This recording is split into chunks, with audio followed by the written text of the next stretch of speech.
love you too. So, intimacy. Tonight's message is about intimacy. The last couple messages have been talking about kind of like the key kind of thing for each office. We've been talking about just different characteristics and how, you know, their functional value in the church at any point in time. You know, we've talked about mercy and the way that a lot of shepherds have that. It just comes naturally to them. And discipleship with teachers, well, it's intimacy for prophets. And, you know, I feel like there's a thing to specify, and I've been trying to verbalize it throughout the course of this message, and even with the original message on spiritual offices. You know, the whole concept of offices, of spiritual offices, is kind of like a nature thing. So, in the old thing between nature and nurture, this is a nature thing. But due to the way that people are raised, like, you can have a lot of variance in how they act and are. And even when we talk about these particular things, you know, like I've been saying every single time, because a lot of people can either one, they'll get frustrated at the idea of being labeled and stereotyped, and it's just like, well, I mean, that doesn't actually apply here. Or two, they'll turn this into like a complete identity, which it's not. It's only a part of who you are. There are a lot of different kinds of prophets. For example, there are a lot of people who have the office of prophet, but they can look very different characteristic in terms of like their personality and character and so on. So don't think for one moment that you have to like huddle up into this little kind of identity. There are aspects of it that you'll see like kind of like along the line. But that's the other part of it, is part of talking about all this is because of the nurture element that, you know, we learn from this stuff. Even though, like, when we talk about intimacy here, you'll see that, like, you know, it comes a little more naturally for prophets than some of the other offices. I mean, evangelists are not usually very good at intimacy. Like, they don't actually generate deep relationships very often, in general. And the same is true with teachers. Can also be a little iffy. Like, their relationships are the kinds where, like, when we talk about like discipleship, you know, they'll disciple you, they'll take you under their wing, but it can become problematic if they're not seeing any growth or development in you. If they feel like they're wasting their time, then they can actually easily cut things out because they're not invested in the person as much. And that seems callous, but at the same time, you have to kind of remember how and why these offices work the way they do. So, in terms of intimacy, we're all supposed to have that with God. We're all supposed to have that with each other, to the extent of having an intimate and deep community. You know, the church has never been built to be a place where people put on a mask to show their holiness. It's always been intended to be a broken place where people who have so much wrong with them come and have experiences with God that change them. When we go and look at the early church, when we read the book of Acts, for example, we see illustrations of the early church and what it looked like.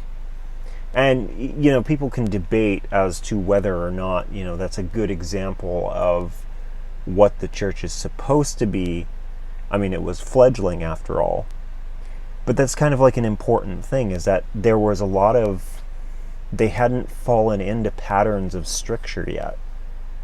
And that's really important because they were still very much so, they were soft, they were vulnerable, they were open. And that's not a place we were ever supposed to leave. And that's why prophets are really important here. That's why we talk about a concept like intimacy. I've talked, during the original Spiritual Office series, I talked about the way that prophets are the most misunderstood of all the offices. They're well known. Like, you've got anybody that has the gift of prophecy gets called a prophet, for better or for worse, which is usually for worse, because you've got a lot of people running around calling themselves prophets, and they're not really prophets. They might have a gift, they might have like a something to that, but they don't hold that office, and that's important.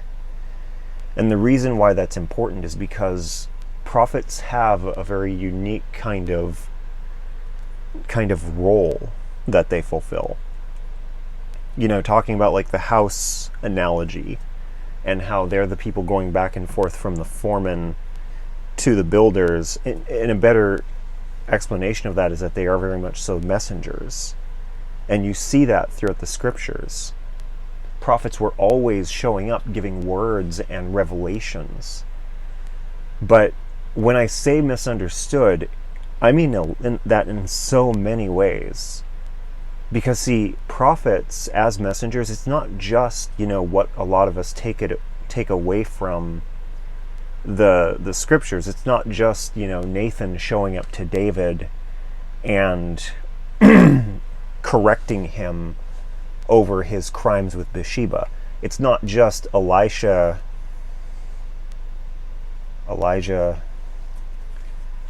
I hate when I have to go over those two.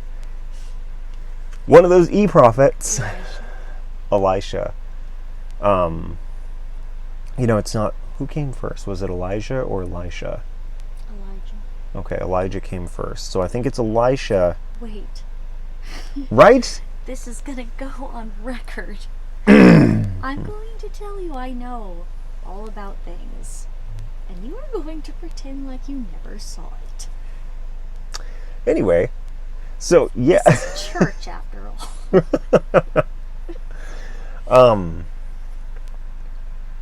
It's like when Elisha goes and tells Jezebel that, she's going to die and that the dogs are going to drink her, or maybe it was the king at the time, Ahab, who he went and told one of them. No, it was Ahab, that's right. He went and told Ahab that when you die, the dogs will eat you. Yep. And, there are all these different things. There's so many examples of prophets, or even just like the books of the prophets, in which you've got like Isaiah, Daniel, Habakkuk, sharing all these words about, God and where he's at with Israel. And see, because of the way that those things are worded and the way that we draw from that, or Hosea and everything that he had to go through with his wife and their relationship that God told him to go through. See, the thing that we oftentimes extrapolate from that is we develop this concept of prophets as being messengers, but we don't look deeper than that. And this is actually why I say prophets are one of the most misunderstood, is because, number one, the church in general doesn't understand the purpose behind prophets. They think of them as messengers.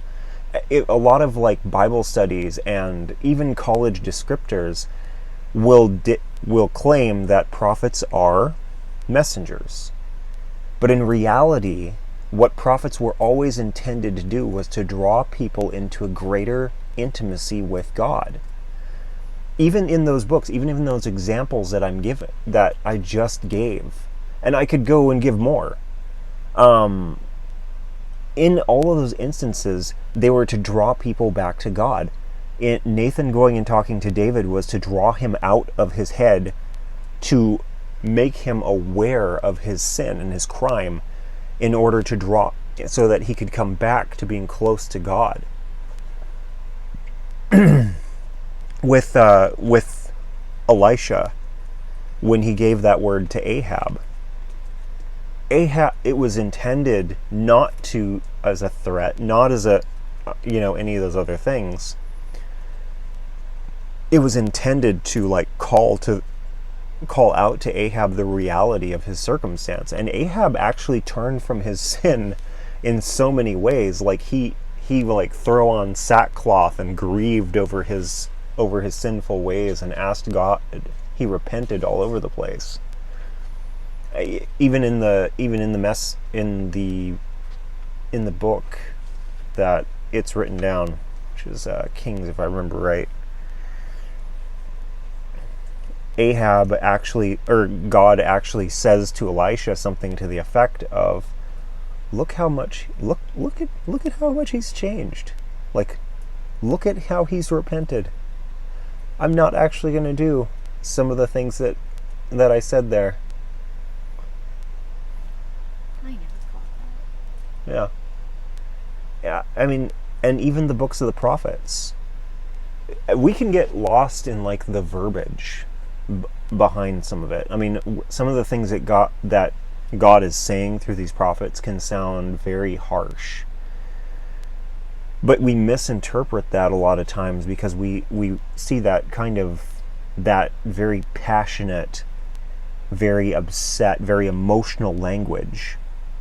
And we look at it as a very clear sign of just like bitterness or hatred or things like that, missing the context of it, which always leads into a conversation of, if you just turn back to me, this is the life I'm going to provide for you. And it's always this incredible amount of promise. And he offered that to Israel again and again and again. They rejected it. But in every step of the way, he was wanting them to come back to him. And the prophets were the vessels by which that was achieved. To try to go out, they would deliver messages, sure. They would share words. They would do all kinds of things. In the case of Hosea, part of why Hosea had to live the way he did, why he had to marry a prostitute and have children with her, was in order to have a deeper, more intimate understanding of what God was going through with Israel. That was the purpose behind it. So when I talk about intimacy and when I say that prophets are one of the most misunderstood, I mean that even prophets don't understand what their role is. Yeah, that's true. Most prophets, even, when they hear that they're a prophet, they presume that they're a messenger from God. And that's where it ends. And they don't look deeper into that. And what's more is they have these incredible experiences with God. Because see, part of the thing with prophets is like they don't get to exist in that kind of cold world of simply following the Bible and following a bunch of rules. The very essence of being a prophet is seeking intimacy, seeking connection, seeking understanding, that desire for the truth that runs deeper than just, what you can read or be told, but something very real and very deep. And they crave that. They hunger for that. It's not enough to do devotionals every day. There has to be more. And they'll hunger and thirst for that till they find it. And they will find it. There's a reason why there's a whole subset of people in the church who claim to hear from God. And then what's more is when you get them all, is you can get them in a room together or not. I've worked with these people before. Like, I remember one of the prophetic circles I worked with, me and one of the guys there were leading a Bible study together, and we would be on opposite ends of Gresham, and we'd be praying about what to share, and then we'd talk and find out that we were getting the same message. So it's not just a groupthink thing, like a lot of people justify it as. We were in different places at different times, and we were hearing the same stuff. Like, the reality of the reality that is brought with prophets is the reality that God is there, and that he talks, and that he's involved with his people, and that he wants to be involved with his people. And the funny thing about prophets, and I've during the course of like getting prepared to do this message, God gave me a lot of different things to talk about, and one of the biggest things is kind of a call out on the prophets, because like a lot of y'all don't live the way that you're meant to. And you can take that however you want, but I'll explain what I was given to say, which is this. And this has actually been something that for me personally, I've had to come face to face with a number of times now. And it's actually been kind of appalling in a way. Because I'm an apostle by office. I have a level of intimacy with God, but that's not really my thing. Like a lot of times I find I relegate myself to, subconsciously, of course, to, what can I do for God? And it's not out of needing to do things in order to earn his favor. It's just because I feel more comfortable doing stuff and like putting words into action than just, than just kind of like having an experience. Whereas a lot of the prophets that I've known, rather than like, they'll crave that intimacy with God. I mean, every one of them like gets to places where they fall into these patterns of darkness and they feel alone and lost and desperate. And they know that all they need to do is reach out to God. And if they do, they might find him, but they don't do it. They just stay in those spirals. They don't give themselves over to him. They just linger in this place. And I keep like running into these times where I'm talking to people and I'm just like, just talk to God. You're a prophet. Ask him for help. Well, I can't do that. Why not? You're a prophet. The entire concept behind what you do is you talk to God and have a relationship with him. Do that. Well, I can't because of this other reason, or I don't feel like it's really a good time to stop. Like,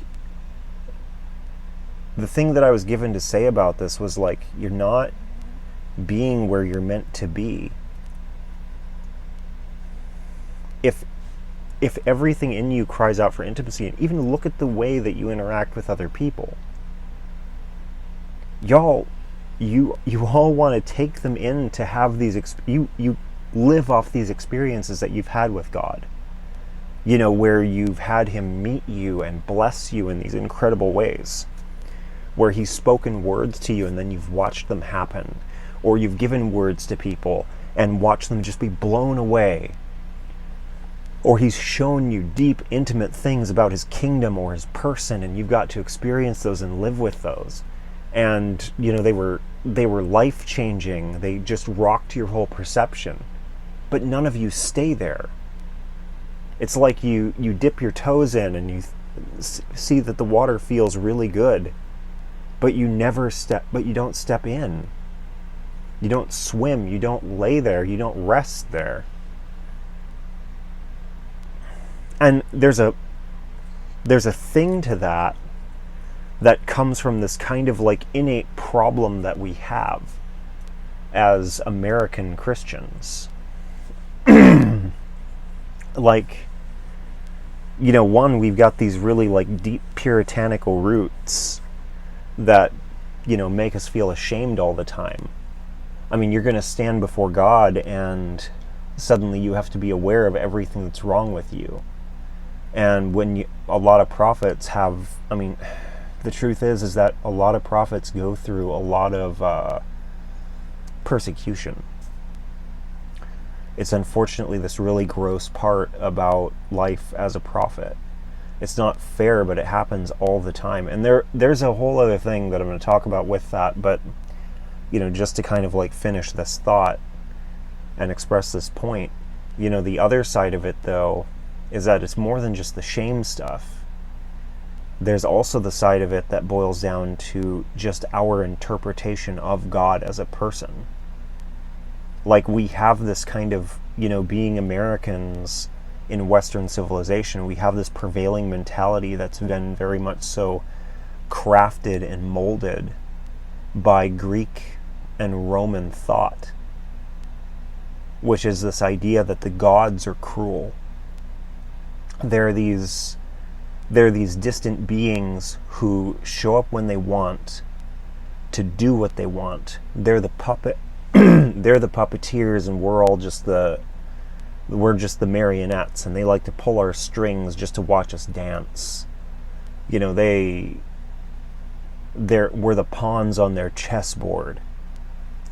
They're gonna show up in the form of they're gonna get mad at one of our kings and then force his wife to be seduced by a bull, so she creates a weird bull person baby monster that has to live in a maze and eat people. That's real. But that's like Greek mythology and Roman mythology, and that's what they believed about their gods. And we carry that. Like, I don't know if most of you are aware of this, but think about it. Why do you feel like so far from God all the time? Why do you feel like you have such a hard time experiencing God? Like, Jesus Christ came exemplifying the character of God.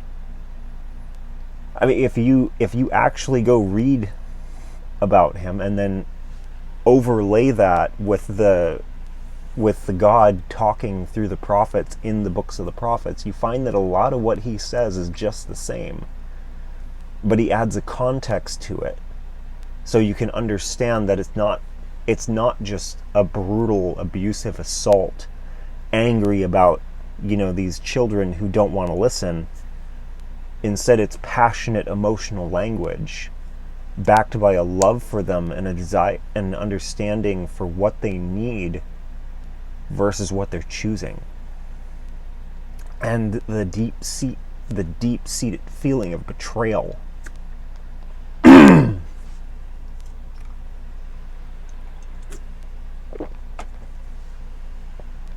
That comes along with that feeling of being rejected for a statue, for a golden statue that they want to worship instead of you. It's not a good place.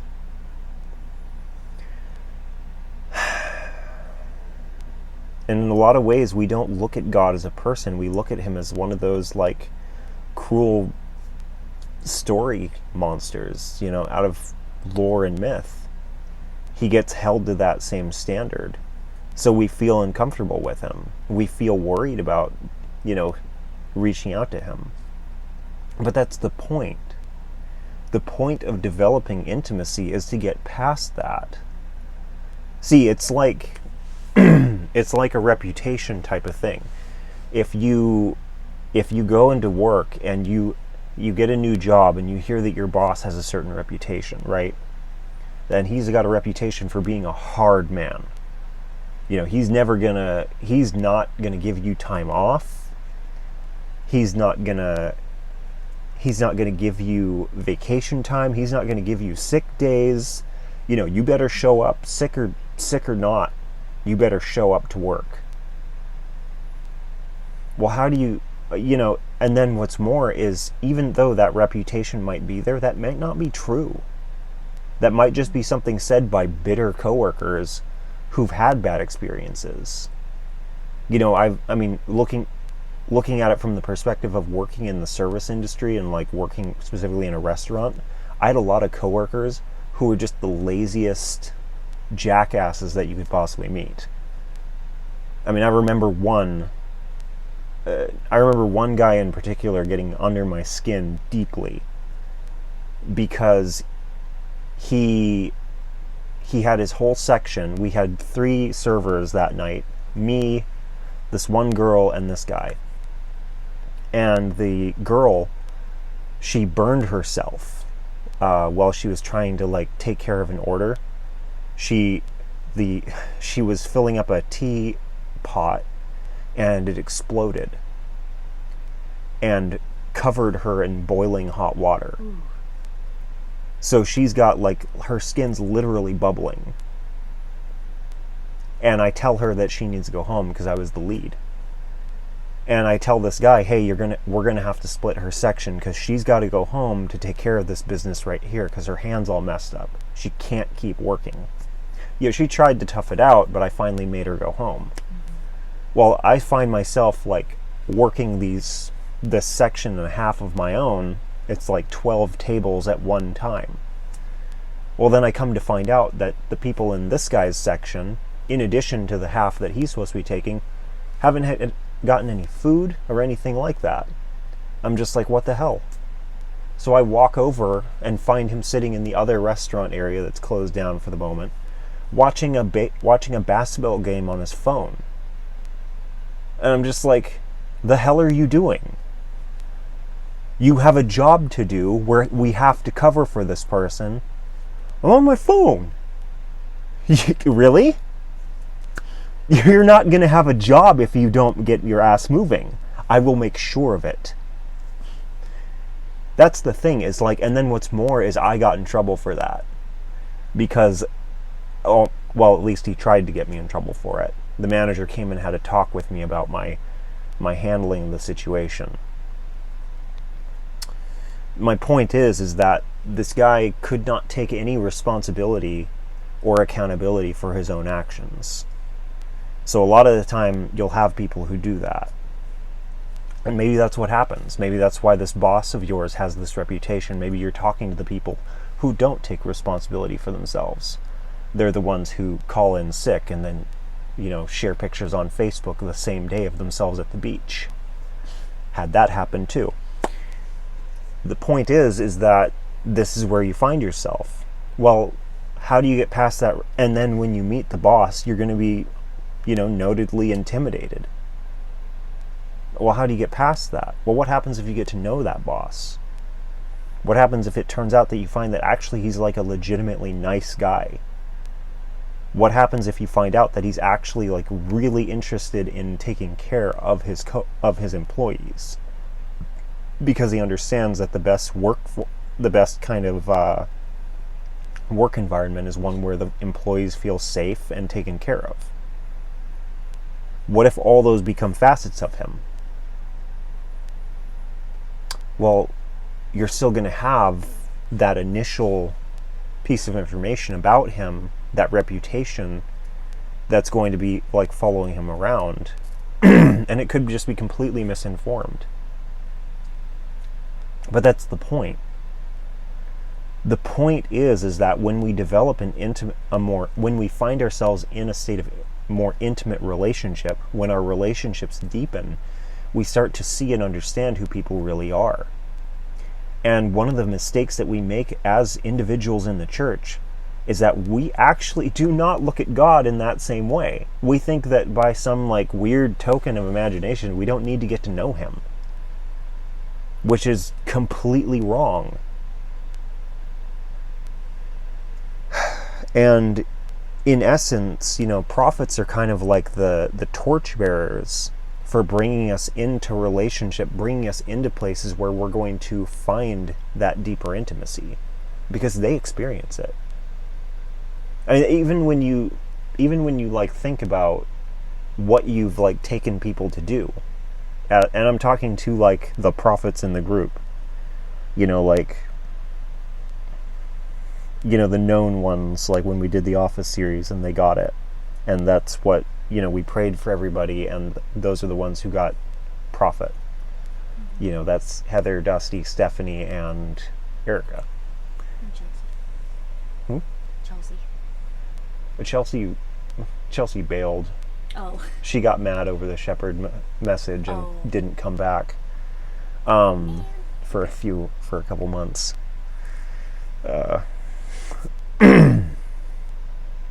And Josh. Yeah, Josh was in the prophet boat too, which everyone knew he would be. But that's the thing, is like, we've got these prophets, right? think about the things that you take people to. Like, when you grab people to go to church with you, why do you take them with you? Well, is it because you want to teach them about the gospel? No. It's because you want them to have an experience. I mean, like, any of you are free to debate me about this, but I promise you, I've known all of you way too long. And I've been to church with all of you for some reason or another. I know why you took me.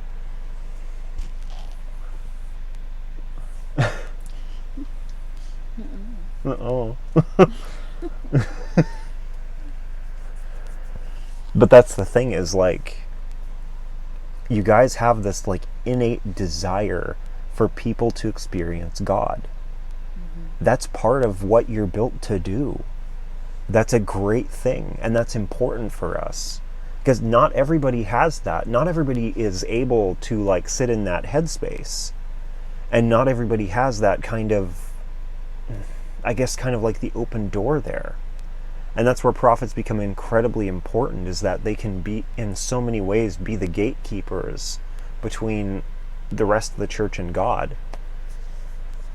You know, they're kind of like the stepping stone. That's not the right way to put it, but gatekeeper is fine. They let good things in and bad things out. Yeah. Pretty much. Yeah. But it's this whole thing where it's like, you know, for the prophets, being, you know, an example, and also, you know, just being people who value intimacy.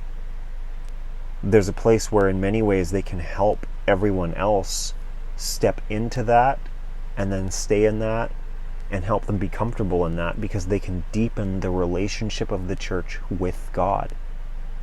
Not just, you know, between people.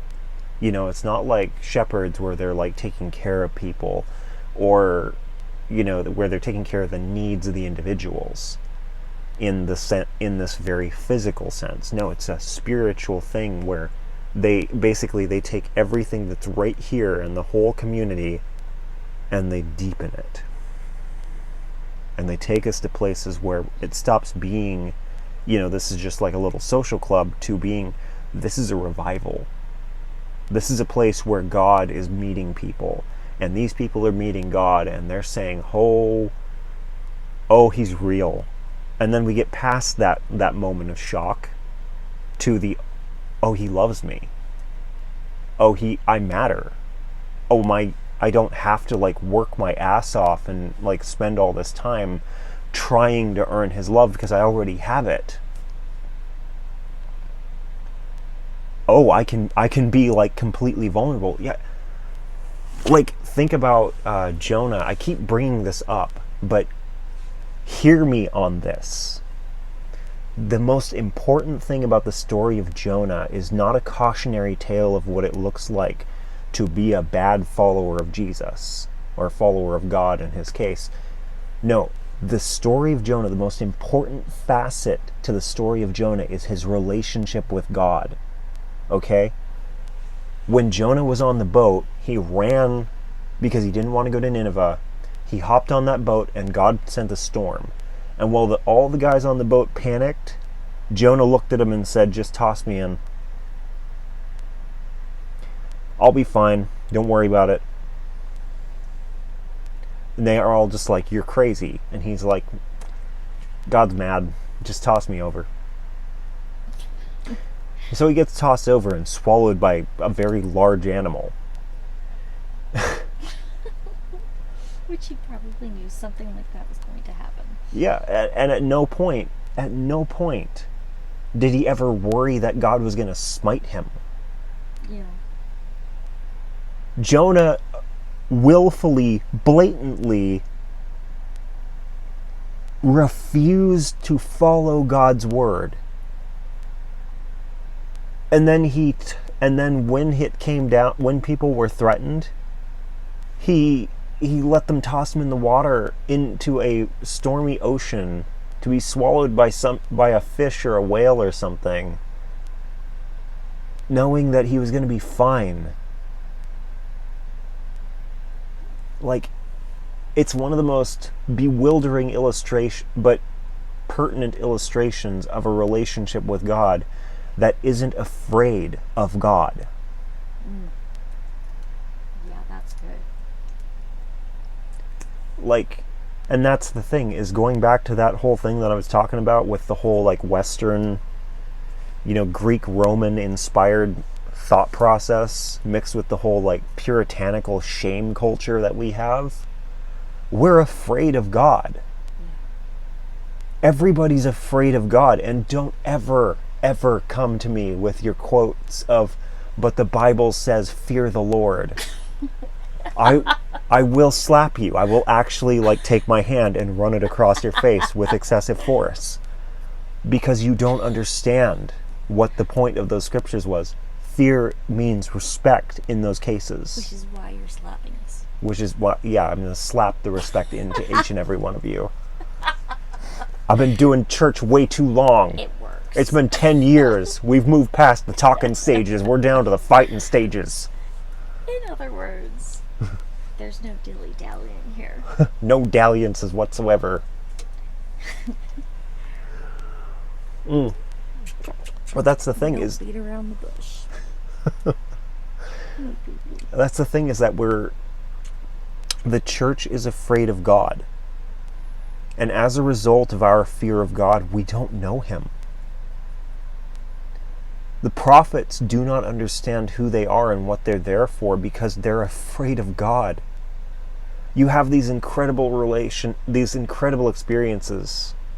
You develop this deep relationship, but you're still afraid to go deeper. You're still afraid to be vulnerable. Jonah had a relationship with God. David had a relationship with God. Read the Psalms. Read his words where he just expresses every facet of his heart in the deepest, most intimate ways without an interest in whether he's right or wrong. Mm-hmm. David says stuff that is legitimately counter to everything that God values. Literally, if you take passages from the Psalms and compare them to the words of Jesus Christ, you'll find that one of these two wasn't believing the same things. I think it's one of the fine examples is Jesus says, pray for your enemies, whereas David says, blessed is he who dashes his enemy's head against a rock. That's pretty much the same thing. It's totally the same thing. We all missed the part. It was cut out in one of the revisions of the Bible where Jesus was like, pray for your enemies that they die a horrible death. They cut that part out. King James thought that was Cut and paste. low, kind of a low shot. The point is, though, is just that, like, he wasn't worried about what he was going to look like. He had an intimate and deep relationship with God. Jonah didn't hold back in saying why he refused to go to Nineveh.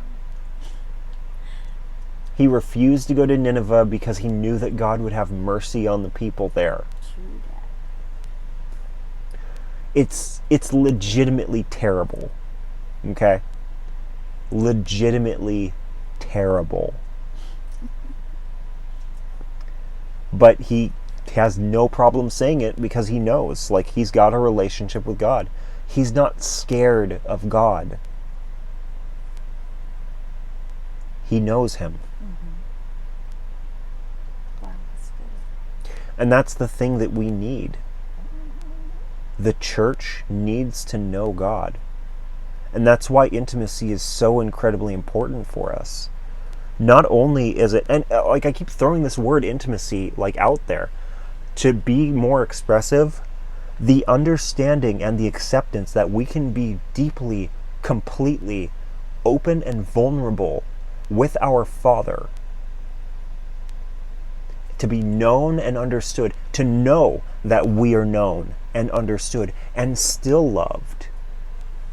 and to exist in the freedom of that kind of relationship. That's what we need. And that's what all of us are being called into all the time. As with everything else that I've talked about, intimacy is completely open for everyone in the church to have. It just comes more naturally to prophets because they have kind of like they already have a foot in the door. And a lot of prophets don't get it either. Like, they've got the foot in the door, they're having the experiences, they're having the moments where God is just blowing their worlds apart, and they're like, oh, that was nice. But I should really get back to following these strict rules so that I can be the best Christian that I can be. And everyone else needs to follow them too, because thus saith the Lord.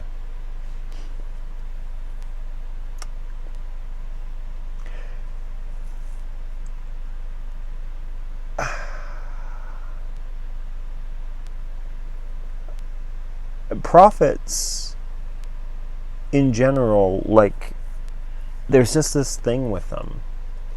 And, like, we need to move out of that place of being afraid of God so that we can exist in that place of enjoying who we are and who He is, and being in that state of joy. And that cry for intimacy, you know, again, like, one thing that I was supposed to bring up is think about, like, why are prophets so susceptible to, like, a Jezebel spirit? And just to remove the Christianese that's very thick on what I just said, prophets in general have a certain inclination to fall for bad relationships. Every single one that I have ever known has done this. All of them. Except me. They also have a tendency to lie. Yes, they do. At least one of them does. One. Anyway, but no, every prophet that I've known has had an issue with falling into bad relationships. And I say bad relationships, but that's way too vague. So let me be more specific. Manipulative relationships in which the manipulative partner tries to shut them down and force them into a box. They will punish them, fight with them, pick on them, and in general, like, try to put them in a place where they corral them and diminish them to nothing. Nothing but a piece of arm candy, or a subservient husband who just does everything that they want. You know, it doesn't matter which gender you are. It doesn't matter what your sex is. What matters is that that spouse will be that way. And prophets have a nasty tendency to fall for those people because what it's really about is intimacy. They have an innate desire. Most prophets that I know, they're not single for long. Like, it's just the way it is. Like, even if it happens, they're not usually there for long. And if they are there for long, they're miserable. They're just utterly and completely miserable. They have to have intimacy. They have to. And it has to come from somewhere. Like, they can't help it. If it's not coming from God, then it's coming from someone. Always. Absolutely always. And that's why they lend themselves so easily to this particular attack, where they're going to find that person that's going to hurt them. Their own Jezebel. Like I said, every prophet that I've known has had that. I've seen that with them. Well, okay, I need to retract that because, like, I can think of one prophet, a single prophet, one. Even all the prophets that I know, and I know a lot of prophets, Like, we're talking like 1 out of maybe 100 people who's not like the rest in that regard. Thank you.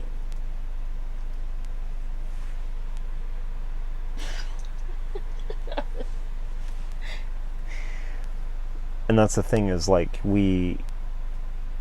it's something that number one, the desire for intimacy is something that a lot of prophets need to start understanding as part of their role. Like, you guys are kind of like, you guys are messengers, but what are you bringing messages of? What's the purpose of your messages? Are you just like couriers? Like, did God just craft an entire subset of people with the design to have them run back and forth and tell stuff? Or was there a purpose to these messages? Because he doesn't need you to do that. Anybody who has the gift of prophecy can give messages, and they do. I'm an apostle. I've given a ton of messages. I thought I was a prophet for years because of it. I've got shepherds popping in to give me messages, and teachers who don't even know that they're moving in the Spirit giving me messages. It's just this thing. Like, what is the purpose behind your messages? Why do you do them? Why do you give them? Like, is there not something deeper that God's trying to do? Always. Absolutely always. I would argue that he is trying to draw his people back to him and into a deeper form of intimacy, like he was always doing. The old school prophets, like, we talked about this, that prophets right now, the prophets that we talk about are different from like the Old Testament prophets. And that's an important thing that we need to understand. But nevertheless, those prophets were still bringing messages. And they were still messages about drawing the church back into intimacy with God, returning to him. And see, we need that. We do. Every single one of us. We need that intimacy with God. We need that depth of relationship with God. We need that freedom that comes from that depth of relationship. And the comfort of knowing him. Knowing that he's not some malicious monster who's just going to abuse us. Knowing that he's actually a really caring father, and he has a perspective on life that's very different from ours. It's counter to ours in a lot of ways, because we're afraid of dying. And to him there's no death. And he knows that for us that's the same way. So he doesn't sit there and fear the inevitability of us getting old. He doesn't sit there and fear the inevitability of us dying. He doesn't fear any of it. He doesn't sit there and fear the inevitability that we're going to get sick somehow. He doesn't even acknowledge so much of it. It's just part of what it is to be in this life.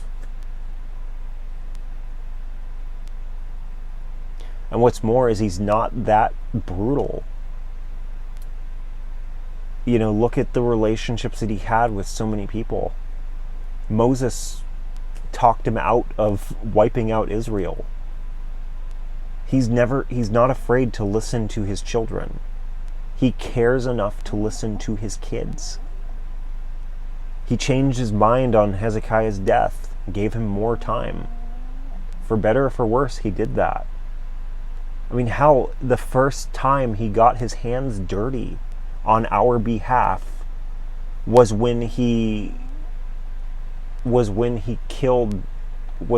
himself killed animals out of the Garden of Eden to clothe Adam and Eve. Like, it sets a precedent for how much the world changed, not only for us, but for God himself who created it, when we ushered sin into the world by our choices. However, it also shows how far he's willing to go for us, and out of love for us, and how we don't appreciate it. Like, we don't, and I say appreciate, but to be more specific, we don't even see it.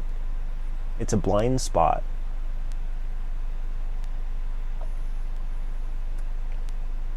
We don't see how much he cares. We don't acknowledge it. We don't recognize it. It's blind. Because we're too scared. We're too scared that we're going to say the wrong thing and we're going to get punished in some brutal, terrible way. We're too afraid that if we get it wrong, he's going to kill us. He's going to shoot us with a lightning bolt. He's going to cause us some deep illness. And we all believe that. It's why every time that we get sick or hurt or something gets hard, we subconsciously say, God, why? Why are you doing this to me? Half the time, it's not even him. Like, it doesn't even have the remote area. It's not even in the same zip code as him. It's just part of this life that we live here.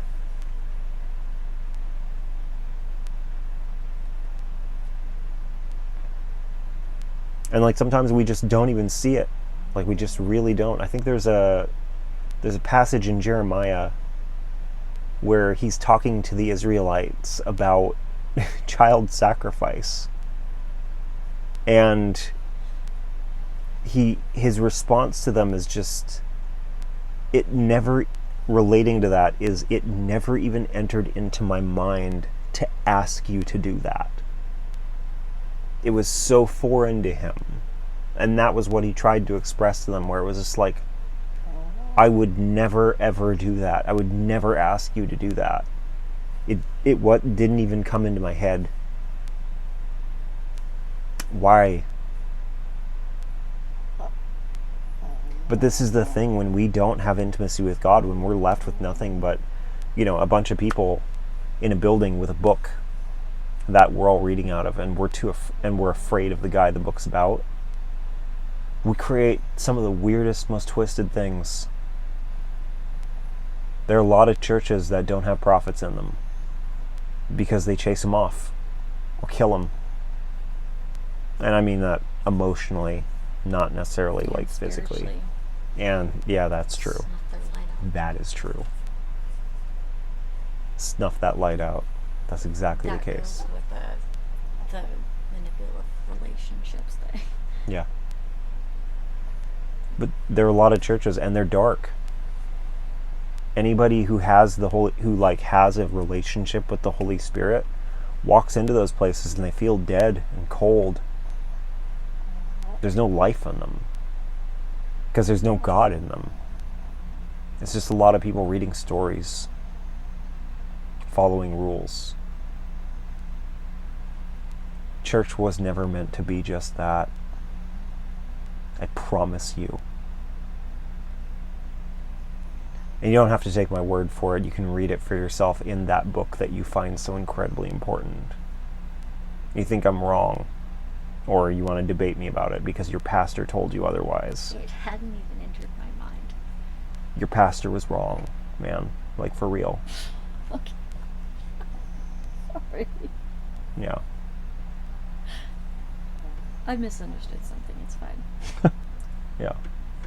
Like, it's just one of those things, like, we're meant to have more. We're meant to be more. We're meant to do more. We're meant to exist in more. Intimacy is not a dirty word. And it's certain, and that's definitely the case with God. Like, he wants that. He wants a real relationship. He wants to know us, and he wants to be known. And we need that.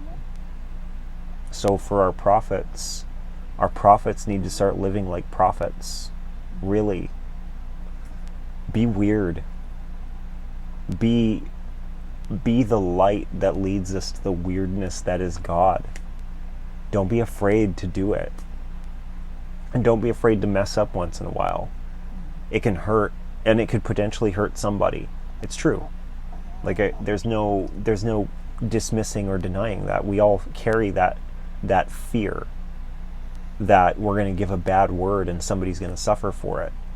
Unfortunately, you don't actually have that much control over that Like, you can do so many things and try really hard, but every prophet inevitably misunderstands or misinterprets the words that they're giving. It always happens. And it's important for us to be in the church. Number one, it's important for us to not be alone with that. Because if you've got one prophet telling you the wrong thing and then 6 other prophets telling you something that's completely opposite of that, and you follow the one saying the wrong thing because you like what they're saying better, and then it blows up in your face, it's kind of your fault, okay? And it's not that prophet's fault for getting it wrong per se. I mean, you had 6 other people trying to help. But the big thing is like, when you're that one prophet, that doesn't feel good. You gave that bad word and suddenly you're afraid that you're going to get smote. Yeah. Which, it's not going to happen. Because God is Witch far more hunt merciful. begins. The church, on the other hand, might not be so merciful. Yeah. Heather mentioned the word witch hunt because that's a real thing that happens, and it's really bad. We need to stop doing that. Like, we need to stop trying. Like, it's one thing to come against false prophets who are legitimately, willfully trying to hurt the church, versus prophets who don't know better because they're learning. There's a gap of difference there. What's at the heart? Yeah. You know, and this is the thing, is like, for those prophets, you know, again, be weird. Bring the love of God. Experience it for yourselves and live in it. And take everybody with you. Like, intimacy, like I said, it's meant for all of us to have. It's just not all of us are as good at it. Not all of us have that foot in the door. So we need help. And that's where prophets are so important.